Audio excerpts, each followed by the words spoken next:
Imagine spending your entire life training to reach the pinnacle of combat sports. You've mastered defense, fought the world's best, and put on the UFC championship belt around your waist. Then, in less than a fraction of a second, everything goes black. You don't hear the crowd, you don't see the punch coming, and by the time you open your eyes, your belt belongs to someone else. This isn't a rare fluke in combat sports.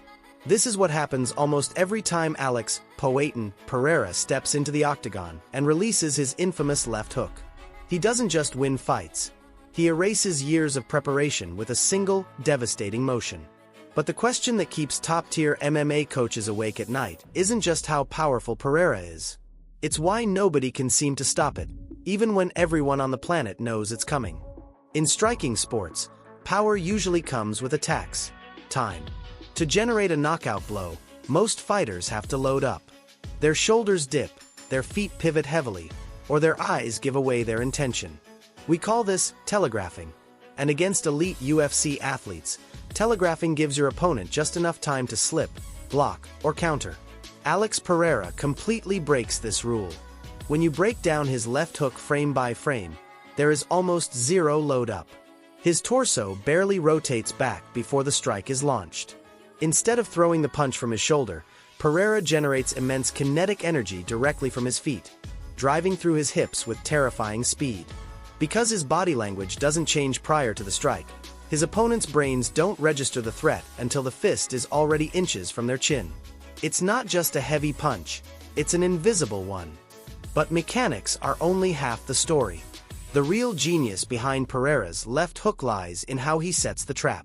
Pereira is widely considered to have the most dangerous calf kicks in the UFC today.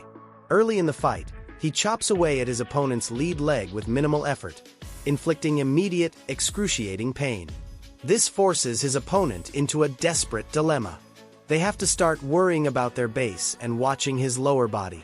The moment an opponent lowers their guard even an inch to anticipate a leg kick, or tries to step in to close the distance and avoid the range, Pereira detonates the trap. He switches levels seamlessly and fires the left hook over their dropped guard, entering their dead zone. By forcing fighters to play a guessing game with their legs, he makes their head an open target. Then comes the mental aspect: stone-cold composure. Most knockout artists thrive on chaos and high adrenaline, swinging wildly to finish their prey. Pereira does the exact opposite. He stalks his opponents with an eerie, stone-faced calm. He controls the exact inch of distance between himself and his opponent. He willingly eats small shots, absorbs pressure, and allows his opponents to feel like they are establishing a rhythm. Look at what happened against Strickland, Israel Adesanya, and Jiri Prochazka. In every single one of those fights, his opponents thought they had calculated the range. But Pereira shortens the arc of his left hook so effectively that he doesn't need momentum or distance to finish the job. He can generate maximum power from zero distance, meaning if you are close enough to touch him, you are close enough to get knocked out. This leaves the entire light heavyweight division facing an existential crisis. Is there a blueprint to neutralize Pereira's weapon? On paper, elite-level wrestling and heavy ground and pound seem like the obvious counter. If you keep him on his back, he can't fire the hook. But shooting a takedown on Pereira requires closing the distance. And closing the distance means stepping directly into the danger zone where that short left hook lives. It's a massive gamble where a single mistake ends the fight instantly. Alex Pereira has proven that supreme technical perfection combined with terrifying natural power will always beat complex game plans. He has rewritten the rules of striking in modern MMA, one knockout at a time. What do you think? Is there anyone currently in the UFC with the wrestling or striking style to neutralize Poatan's left hook? Or will his reign continue unchecked? Drop your thoughts in the comments below.